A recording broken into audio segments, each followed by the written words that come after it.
اور ناظرین کہتے ہیں کہ شوق کا کوئی مول نہیں ہوتا، لیکن اگر شوق ہو ایسا جو معلومات میں اضافے کا باعث بھی ہو تو کیا ہی بات ہے۔ کوئٹہ میں جغرافیہ کے پروفیسر نور الہدیٰ کے پاس قدیم سکوں، کرنسی نوٹ، سٹامپس اور دیگر اشیاء کا بیش بہا خزانہ موجود ہے جو وقتاً فوقتاً مختلف تقریبات میں لوگوں تک پہنچاتے ہیں۔ رپورٹ کری ہیں کوئٹہ سے بشرا قمر۔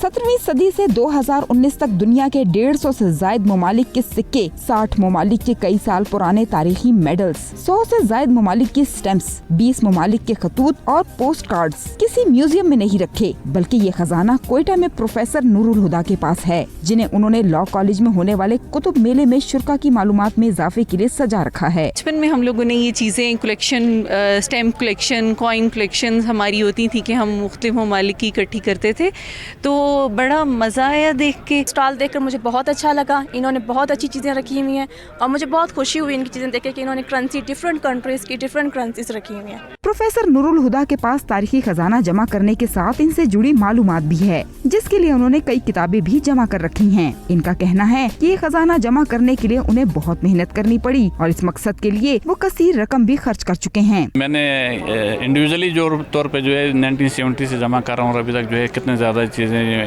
جمع کی ہیں، تو یہ ایک پوری ہسٹری ہے یہ بھی پاکستان کی۔ جو 1970 سے اس شوق سے وابستہ پروفیسر نور الہدیٰ نے تاریخی ورثے کو ان کے جاری ہونے کے وقت کی ترتیب کے مطابق البمز میں محفوظ کر رکھا ہے۔ کیمرہ مین عامر حسین کے ساتھ بشرا قمر، 92 نیوز، کوئٹہ۔